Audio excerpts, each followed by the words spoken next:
दोस्तों नमस्कार, मैं मोहित पारिक और आप देख रहे हैं Bikaner birds information YouTube channel. तो कैसे हैं आप सभी दोस्तों? जैसा कि आप सभी जानते हैं कि अब लगभग हमारे भाई शुरुआत कर रहे हैं मटकियां लगाने की। तो धीरे धीरे मटकियां लग रही है बर्ड सेटअप पर और हमारे पास भी ढेर सारी मटकियां पड़ी हुई है हमारे बर्ड सेटअप में लगने के लिए। लगभग हमारे पास मटकियों की क्वांटिटी 150 मटकियां हैं जो कि 1 बाय 1 सभी सेटपों पर लगेगी।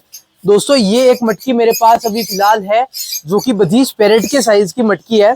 तो मटकी के साइज की बात करते हुए आज का ये वीडियो मेनली होने वाला है कि बर्ड सेटअप में मटकियां लगने से पहले बर्ड्स की क्या केयर करनी होती है और मटकियां लगने के बाद क्या केयर करनी होती है। तो काफी ज्यादा इंपॉर्टेंट है, वीडियो के साथ में आखिर तक बने रहें। इस तरफ है हमारा अफ्रीकन लव बर्ड का सेटअप जहां पर ढेर सारे लव बर्ड्स को हमने एक साथ में रखा हुआ है। दोस्तों कंपटीशन चलता है यहाँ पर बोलने का कि इस तरफ लव बर्ड शोर करते हैं और इस तरफ सामने पेड़ पौधों पर काफी सारे बर्ड शोर करते हैं।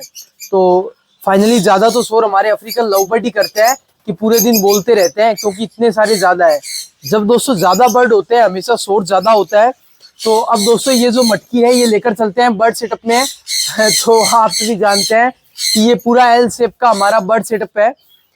इस तरफ हमने कई तरह के फिंच बर्ड और कोकटेल बर्ड का पोर्शन बनाया है। तो इस तरफ बजीज पैरेट है, सन कन्यूर है, पाइनएप्पल कन्यूर है और लव बर्ड्स का भी सेटअप है। तो दोस्तों आप सभी जानते हैं सबसे पहले तो अगर मटकियों की बात होती है तो सभी बर्ड्स के लिए अलग अलग साइज की मटकियां होती है। अभी फिलहाल जो मेरे पास में मटकी अवेलेबल है यह है बजीज पैरेट के लिए, यानी बजीज पैरेट के साइज की मटकी है। दोस्तों ये एक ऐसा साइज है जिसमें एक जोड़ा बजीज पैरेट आसानी से जा सकता है, 5 बच्चे भी हो। अच्छे साइज की मटकी का फायदा होता है कि जो बच्चे हैं उनकी ग्रोथ अच्छी होती है, बच्चों का साइज अच्छा रहता है, बच्चों के पेट ज्यादा खराब नहीं होते। दोस्तों इस मटकी की अगर हाइट की बात की जाए तो ये लगभग 6 इंची के समथिंग इसकी हाइट है, 5.5-6 इंची। और इस तरह इसकी अगर लंबाई की बात की जाए तो इसकी जो लंबाई है वो है लगभग 10 इंच और गोलाई भी काफी ज्यादा है, यानी कि बड़े साइज में मटकी आप देख सकते हैं, आइडिया लगा सकते हैं। और अंदर से भी इसका आप सरफेस देखें, सुराग भी लगभग हमने 2 इंची का किया हुआ है। तो दोस्तों आज का ये वीडियो मेनली होने वाला है कि जो मटकी हम अपने बर्ड्स के लिए लगाएंगे वो लगाने से पहले हमें किन बातों का ख्याल रखना है, उसके बाद किन बातों का ख्याल रखना है। मटकी लगाने से पहले सबसे पहला जो काम होता है वो होता है बर्ड्स में बदलाव करना, बर्ड सेटअप में बदलाव करना। यानी अगर आप कोई नए बर्ड ऐड करना चाहते हैं तो सही समय होता है मटकी चेंज होने से पहले का। और अगर आप बर्ड सेटअप में कुछ बदलाव करना चाहते हैं, नए बर्ड्स ऐड करना चाहते हैं, तो वो यही सही समय होता है। उससे पहले आप जो है वो अपने बर्ड सेटअप में कुछ भी बदलाव कर सकते हैं, लेकिन मटकियां लगने के बाद बर्ड सेटअप में बदलाव करना सही नहीं होता।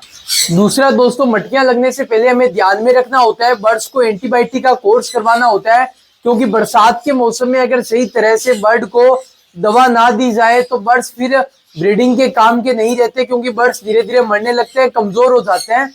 इस समय बर्ड्स को अच्छी डाइट देने की जरूरत होती है, बर्ड्स को अच्छी क्वालिटी का सीड देने की जरूरत होती है। हर एक वीडियो में बताता हूँ कि बर्ड को क्या क्या खिलाना चाहिए, बर्ड को सॉफ्ट फूड में क्या देना चाहिए। जैसे कि पिंजरों के अंदर ये जैसे आप यहाँ पर देखें ये कटल फिश बोन लगा हुआ है, यानी समुद्री जहाज जिसे हम कहते हैं। पास में हमारा आयुर्वेदिक कैल्शियम ब्लॉक लगा है। तो हमारे द्वारा बनाए गए आयुर्वेदिक कैल्शियम भी आप ऑल ओवर इंडिया कहीं से भी है तो घर बैठे ऑर्डर कर सकते हैं। इसकी विशेषता ये होती है इसमें 10 तरह के नेचुरल कैल्शियम के साथ में 5 तरह के आयुर्वेदिक कैल्शियम भी मिले हैं, जो कि बर्ड्स के ब्रीडिंग के लिए काफी बेहतरीन होते हैं। तो दोस्तों आप जल्दी से जल्दी जरूर ऑर्डर करें हमारे आयुर्वेदिक कैल्शियम ब्लॉक स्क्रीन पे दिए गए व्हाट्सएप नंबर पर जाकर के। तो दोस्तों मटकियां लगने से पहले हमें इन बातों का ध्यान रखना चाहिए कि हमें अपने बर्ड सेटअप के टेम्परेचर को भी मेंटेन करना चाहिए। इस समय सबसे ज्यादा बर्ड बीमार होते हैं। दोस्तों हम लोग ब्रीडिंग सीजन से पहले मेहनत इसलिए करते हैं कि ब्रीडिंग सीजन में हमें जो अपने बर्ड्स रिजल्ट देंगे वो और भी काफी अच्छा देंगे।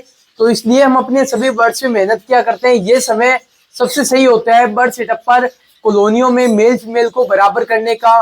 कई कॉलोनियों में क्या होता है, जैसे यहाँ हमारे जावा फिंच का सेटअप है, तो इसी के क्या होता है जैसे मेल अधिक है फीमेलें कम है, या मेल कम है फीमेलें ज्यादा है, जो भी है, तो उसमें क्या होता है कि मेल फीमेल को लगभग बराबर कर दिया जाता है इस समय। तो ऐसे कई सारे बदलाव होते हैं, कुछ खराब बर्ड होते हैं, कुछ पुराने बर्ड होते हैं, कुछ नॉर्मल कलर के बर्ड होते हैं जिन्हें निकालना होता है। तो ये सही समय होता है इस चीज का। तो उसके बाद आप इन सब चीजों के ध्यान में रखने के बाद मटकियां लगा दें मटकियां किस तरह से लगाई जाती है, इस टॉपिक पर जल्दी वीडियो आप सभी देख लेंगे, क्योंकि वन बाय वन अब मटकियां लगाने की शुरुआत करेंगे। तो मैं आप सभी को बता देता हूँ, मटकियां थोड़ी थोड़ी दूर दूर लगी होनी चाहिए, पास पास में फाइटिंग होती है, मटकियां हिलनी नहीं चाहिए ज्यादा। और इसी के साथ ही मटकियों को ऊपर से आप कवर करें, क्योंकि इस समय हवा में काफी ज्यादा मॉइस्चर होते हैं, अंडे ज्यादा खराब ना हो। तो इस तरह का आप सिस्टम अपने बर्ड सेटअप पर रखें। और जैसे ही आपने अपने बर्ड सेटअप पर मटकियां लगा दी, और मटकियां लगने के बाद में आपको जिन बातों का ध्यान रखना है, वो सबसे जरूरी बात यह है कि आपके जो बर्ड्स है वो क्रॉसिंग करेंगे, इस समय आपके बर्ड्स को रेगुलर कैल्शियम और विटामिन की जरूरत होती है, आपके बर्ड को अच्छी डाइट की जरूरत होती है। और साथ ही अगर आपके बर्ड्स एग ले कर देते हैं, उसके बाद आप अपने बर्ड को सॉफ्ट फूड देना कम कर दें। क्योंकि क्या होता है, जैसे हमारे बजरी तोते हैं, ये पूरे दिन फीमेलें मटकियों में बैठी रहती है, मेल उन्हें ला करके खिलाता है और फीमेलें चर्बी लग जाती है फीमेलों को, और इस तरह की काफी सारी समस्या आती है। तो आप मटकियां लगने से पहले और मटकियां लगने के बाद ऐसी काफी सारी बातों का आप खास ख्याल रखें। साथ ही मैं आप सभी को बताना चाहूंगा, मटकी लगने के बाद हमें अपने बर्ड के पास काफी कम जाना चाहिए, क्योंकि इस दौरान बर्ड क्या करते हैं, इस दौरान बर्ड जो है वो मटकियों को सिलेक्ट करने में लगे रहते हैं। फीमेलें मटकियों के अंदर जाती है, उसके अंदर झांकती है। तो इस दौरान अगर हम बर्ड सेटअप के पास बैठे रहते हैं, बर्ड को परेशान करते हैं, मटकियों को हिलाते हैं, पिंजरों को हिलाते हैं, तो हमारे जो बर्ड है वो परेशान हो जाते हैं। काफी सारे भाइयों का कहना होता है कि मोहित भाई, हमारे बर्ड सेटअप पर बर्ड्स जो है वो मटकियों में नहीं जाते, अंडे नहीं देते, ब्रीडिंग नहीं करते। तो क्या कारण है? तो आप अपने बर्ड को डिस्टर्ब काफी कम करें। बर्ड सेटअप ऐसी जगह पर रखें जहाँ पे नेचुरल हवाएं, नेचुरल मौसम रहता हो। ऐसी जगह पे आप अपने बर्ड को रखें जहाँ अपने बर्ड को नेचुरल माहौल मिले। आप ऐसा ना करें कि कमरे के अंदर आपने बर्ड को रख दिया, बर्ड को बाहर की हवा नहीं लग रही है, बाहर के मौसम के बारे में बर्ड नहीं जान पा रहे हैं। तो ऐसा आप ना करें। ऐसा करने पर हमारे बर्ड काफी परेशानी से रहते हैं, काफी डिस्टर्ब होकर के रहते हैं। तो दोस्तों, आप ऐसी काफी सारी बातों का ख्याल रखते हुए मटकियां लगाएं। और अगर आप कुछ बर्ड के बारे में जानना चाहते हैं तो मुझे कमेंट करें। जल्दी प्रत्येक वीडियो में हर एक टॉपिक को कवर किया जाएगा, क्योंकि इस समय हमारे काफी सारे भाइयों को बर्ड्स के रिगार्डिंग काफी सारी जानकारी की जरूरत है। तो धीरे धीरे इसी तरीके से मैं आप सभी को जानकारी देता रहूंगा। वीडियो को लाइक करें और चैनल को सब्सक्राइब करके बेल के आइकन को क्लिक करें, ताकि हर एक वीडियो की नोटिफिकेशन आप सभी के मोबाइल फोन तक आती रहे और आप उन वीडियो को सबसे पहले देख सकें।